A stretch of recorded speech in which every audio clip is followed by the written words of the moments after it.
The night was quiet, like an animal in slumber. I had spent the last few hours trying to shake a feeling I didn't have a name for. Restlessness, maybe.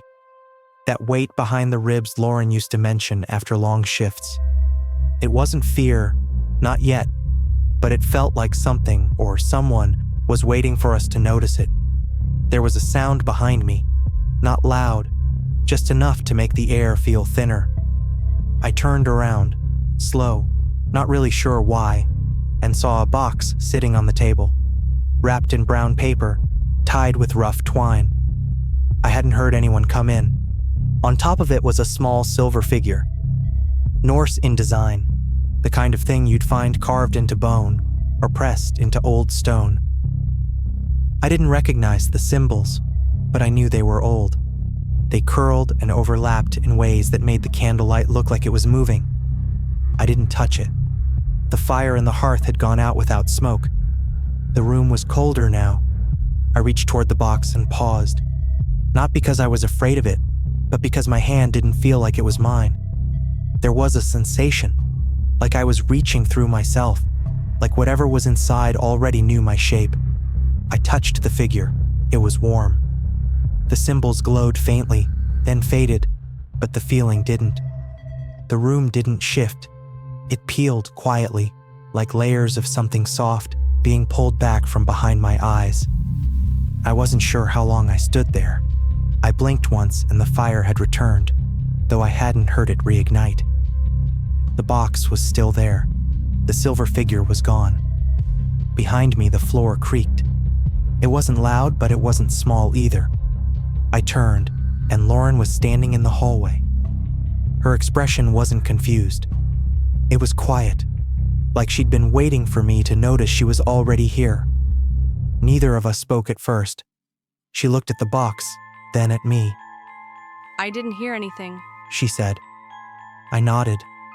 That was all I could do. I wasn't sure what to say that would make any sense. Outside, the window showed a night I didn't recognize. The sky was wrong. The trees leaned too far in. I stepped toward her, and the floor felt softer than it should have. Not in temperature, not in texture, just less certain. Like it didn't fully remember being a floor. Lauren stepped back into the doorway. Did you open it? She asked. No, just touched the top. She didn't move for a long moment. Then she turned and walked down the hall. I followed. As we passed into the back room, the walls stretched. Not visually, but in feeling, like the hallway had been longer this time. We reached the back door. It was closed, but not locked. Lauren opened it. Outside was still the woods. But they weren't our woods, and the silence had changed again. We didn't speak, not because we couldn't, but because language had started to feel brittle, like it might shatter if used too carelessly. I glanced over at Lauren. Her face looked the same, but there was something off about the way her breath misted, like the air wasn't touching her the same way it touched me. We moved forward, slow, like walking through molasses. The trees bent overhead, only they weren't trees anymore. Or maybe they still were, just seen from the wrong angle of reality. Some of their branches split into unfamiliar geometries. Some bore symbols etched into their bark, not carved, but grown. Twisting shapes that echoed the sketches I'd made in my sleep. The figure in my pocket vibrated once. A low pulse, as if reminding me it was still part of this. And then we saw it. A structure, or the shadow of one, leaning crooked at the far end of the clearing. It looked like a cabin, but only in outline. A negative space where wood and stone might have been, but weren't. It flickered at the edges, as though time couldn't decide how fast to pass around it. Lauren stopped. Evan, She whispered. we've been here before. No, I said, but we might have been about to be. She didn't argue. We walked on. The doorway to the shadow cabin didn't open. It simply was. We stepped through without needing to push. Inside, the space shifted. The floor felt level, but my stomach tilted. There were walls, sort of.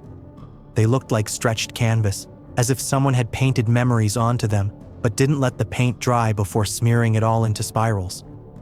There were no chairs, no windows, just an altar of stone, waist high, and behind it, another figure, taller, carved of blackened wood. Its face was hidden under a hood of runes that crawled. The hum returned, not from below, but from inside us. I felt my heartbeat sink to it. Lauren stepped forward. I reached to stop her, but my arms moved too slowly, like the air had turned to syrup. She placed her hands on the altar, and the black figure tilted forward, just a fraction. Not enough to be sure it had moved. Then something inside the altar clicked. A whisper filled the room. Not words, just shapes of thought. A choice. Lauren turned toward me. It's not offering salvation. She said. It's asking who we are. I tried to answer. My mouth opened, but the noise I made wasn't mine. We stepped in, and I couldn't get a read on the room. The walls were too far apart and too close at the same time. They angled wrong. I kept thinking the floor would drop, but it didn't. Lauren went ahead a little. Her steps weren't careful, but they weren't relaxed either. She moved like someone trying not to wake something. It was quiet, but not in the way that makes you feel safe. The air wasn't heavy, just weird. Still. I looked up once. Shouldn't have. Whatever was above us, if anything, it didn't hold still. There wasn't a path, not really. We were walking through space that didn't argue with us. Just let us move. Like it didn't care. I thought I saw something pressed into the wall, or behind it. A dent? A shape? I blinked, and it was gone. Might have never been there. We didn't talk. There wasn't anything to say. Every sound felt like it would stick to the walls and stay there too long. Then it felt like we crossed into something. No door, just a shift. Like the space behind us stopped existing, and we didn't notice until it was too late.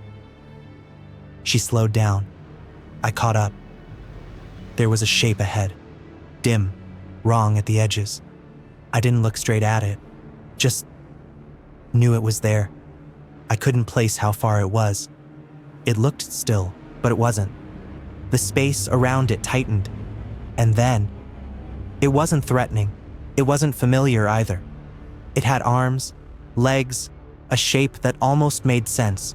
But the closer I tried to study it, the more my brain refused to hold it still. The proportions flickered. The outline swayed without movement. It didn't need to speak. It was already doing whatever it came to do. The floor felt more stable now. The air wasn't warm, but it had weight again, like weather was back. I adjusted my coat. The sleeve stuck a little from the damp. Lauren stepped forward without a word. The tall figure was gone, and where the altar had stood was only an empty, leveled space. The seams in the world felt stitched shut, or at least pulled tight enough to hold. We found the doorway again. It looked like part of the wall until we were nearly on top of it. No noise, no glow, just an open frame in the right place this time. Outside, snow was falling. It clung to everything in quiet layers. The sky wasn't normal, but it wasn't fractured either. Just gray, familiar enough. We walked back toward the cabin. From a distance, it looked untouched. Close up, you could see where the grain of the wood ran a little too smooth, like someone had reassembled it from memory. Lauren stepped ahead of me. Her hand went to the railing, hesitated for half a second, then gripped it like it was real. She didn't say anything. I followed. The door opened without sound. The hinges didn't creak. The warmth was still in there, not from fire, but from use, like it had been lived in the whole time. We stepped inside. No rush, just us.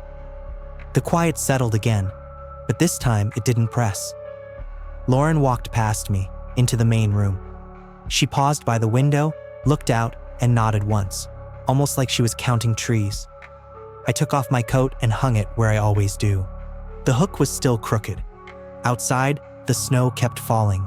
Inside, nothing moved. And for now, that was enough. If this story left you questioning what's real and what just slipped out of sight, hit like, subscribe, and turn on notifications so you never miss another descent into the unknown. And tell me, if a box appeared in your home tonight, unmarked, quiet, waiting, would you open it? Let me know in the comments below. Thanks for watching Cabin of Whispers. See you next time.